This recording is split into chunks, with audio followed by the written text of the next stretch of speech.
Forgive me, Arceus, for I have done wrong. I did use Game Shark and Action Replay codes to access special event Pokémon when I didn't actually go to the event to obtain them. But before you judge me, I ask you, what was I supposed to do? Just sit back and be okay with not having cool Pokémon like Deoxys and Darkrai? Just because my mom wasn't able to take me to Toys R Us in the brief window they were giving them out? For a lot of you out there, special event Pokémon were your gateway to cheating devices. And I'm sure it didn't stop there. After you got yourself Mew and Jirachi, I'm sure you did lots of crazy stuff like give yourself shinies and raise everything to level 100. But once you did the game perhaps feel a little ruined? Let's examine external cheating devices. Take a look at how they were used in Pokémon games and ask ourselves if it's possible to cheat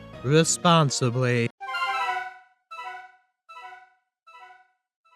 A mythical Pokémon is a Pokémon that, while it exists within the game's code, cannot be accessed in any way while normally playing through the game. The only official way to get these Pokémon in your game would be through what is called a Pokémon event. Nowadays, these events are done over Wi-Fi, so as long as you're active in the game, you can pretty reliably get yourself every one. But back in my day, you could only get these events at physical locations, usually a GameStop or a Toys R Us. If you were lucky enough to have a Pokémon event line up with your parents' schedule, you would either be given the event Pokémon itself, boring, or be given a key item that allows you to encounter the event Pokémon in-game, which I like to call the cool way. As a kid, I thought event Pokémon were a really stupid concept. Do I still think that today? A little. I think they were a necessary evil. Event Pokémon are a dumb gameplay concept because I think it is poor game design to have parts of your game that can only be accessed for a certain amount of time. I much prefer it when games have longevity. If someone experienced Pokémon Emerald today, or even just a few years after it came out and the events had come and gone, there would be something fundamentally missing about the game. In fact, Pokémon Emerald has 5 different event legendary encounters. But to play Giratina's advocate, mythical Pokémon played a tremendous role in shaping Pokémon's popularity. Back in Generation 1, which was before my time, Mew was a major talking point of the game. Video games before the modern internet were ripe for rumors. If you beat Ocarina of Time this specific way, Link gets a gun. Here's how you unlock Luigi in Mario 64. Those rumors were nonsense, of course. But then you have this one thing that sounds like a rumor. This 151st Pokémon, mentioned in passing in a few bits of game lore. This special Pokémon can actually be added to your team. If Mew didn't actually exist in the game, that would sound as outlandish as any other playground rumor. But Mew was in the game. It was just far enough below the surface that it promoted a lot of intrigue. Now, this mythical Pokémon marketing strategy wasn't something that mattered to a 10-year-old me, because I felt like I missed out on all these cool event Pokémon that were distributed years ago, and I was willing to do whatever it took to get my hands on them. So, I got myself a Game Shark for my Game Boy Advance and an Action Replay for my DS. As a kid, I actually thought that these cheating devices were illegal. I had some friends lend them to me, and I assumed that they got them off the black market or something. I also heard that they could break your game, so I proceeded with great caution. I justified to myself this little bit of rule bending by saying that it was the Pokémon Company's fault. I had to debase myself with these cheating devices. If they designed their game properly, I would have gladly played by the rules. And as I put that Action Replay into my DS, I told myself I would do nothing more than grab the special Pokémon I felt I was owed. I said I would do no other cheating. Of course, that didn't happen.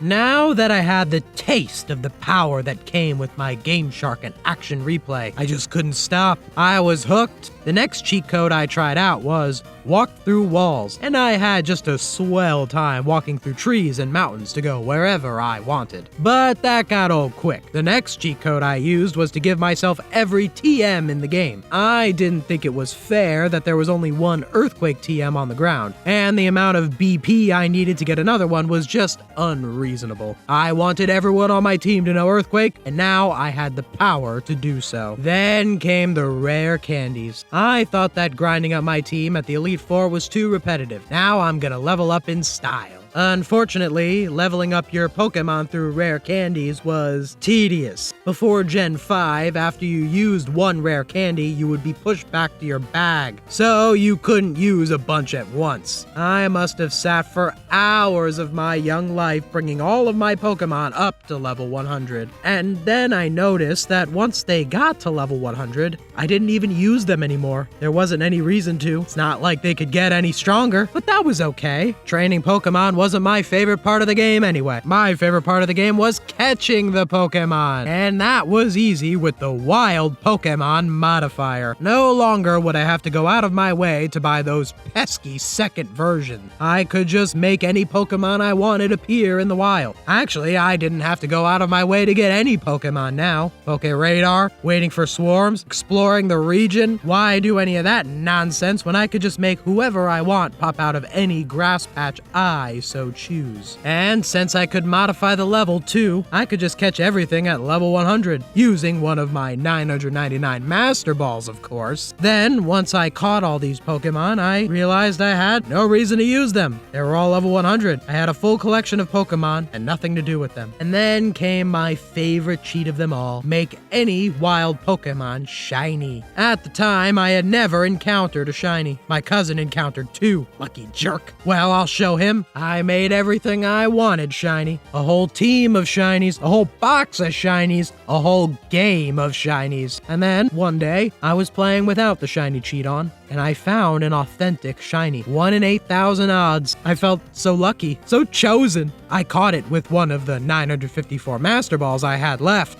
But in my box, next to all the other shinies, it felt like it didn't even matter. It was just one authentic Pokemon in a box of fakes. And when there's that many fakes around, what's really authentic? It was in that moment that I realized there was nothing left for me as a Pokemon trainer. I had all the legendaries, more shinies than anyone could ask for, and a completed Pokedex. I didn't even use the modifier to individually catch every Pokemon. I just used a cheat code to set my Pokedex to 100%, and Professor Oak congratulated me all the same. I got my special certificate star on my trainer card. I felt like I deceived the professor. I deleted that save file, started anew, but I did something different this time. While Pokémon is one of my favorite game franchises, the games do have some obvious design flaws. In addition to the aforementioned mythical Pokemon problem, the games have issues with making you level grind, not great access to TMs that teach moves, as well as not great access to Pokemon you may want on your team. A lot of great Pokemon just appear too far into the game for you to really enjoy using them, or the version exclusive concept locks you out of using certain Pokemon you may want to use in a given playthrough. So the next time I used cheats, I hacked in rare candies, duplicated my TMs, and I made use of the Wild Pokemon modifier, but this time I gave myself a few ground rules. First off, I had level caps for rare candies. I wasn't allowed to level up my Pokemon past the levels of the next big boss in the game. Also, while I did give myself 99 of each TM, I didn't do that until I received that TM for the first time, so I wouldn't be using crazy moves like Fire Blast or Earthquake before the first badge. Functionally, it wasn't that different from Gen 5 onward, where TMs became reusable. And I only made myself catch modified Pokemon that were of a similar strength level to the Pokemon that I could have gotten at that time anyway. For example, in Fire Red, I played through the game so many times with Pidgeot, I wanted to shake it up a little bit, so I allowed myself to catch Hoot Hoot instead. I called this practice responsible cheating. It didn't mess up my game experience, it enhanced it.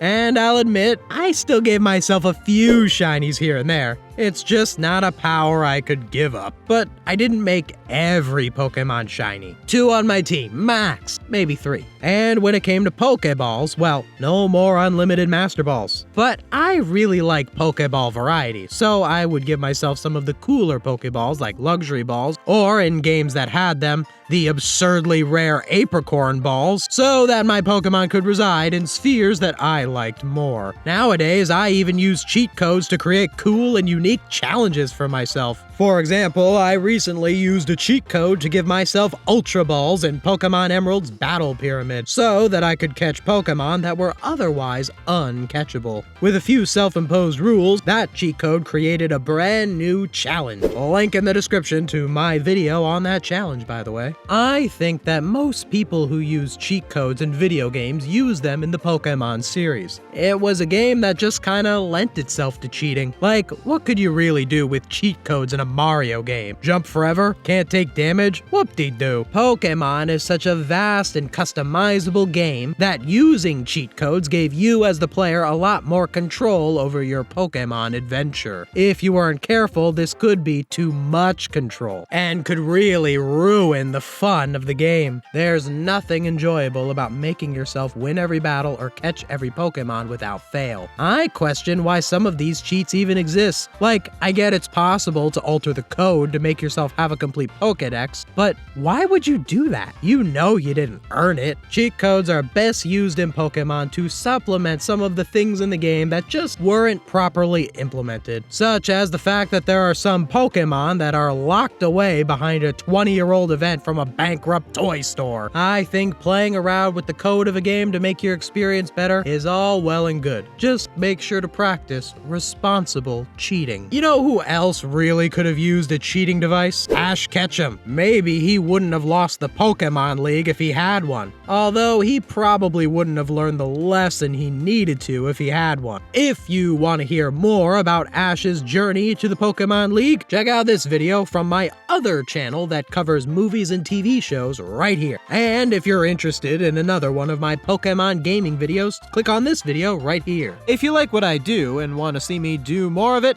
consider becoming a channel member or supporting my Patreon. Link in the description. Thank you so much for watching. See you next time.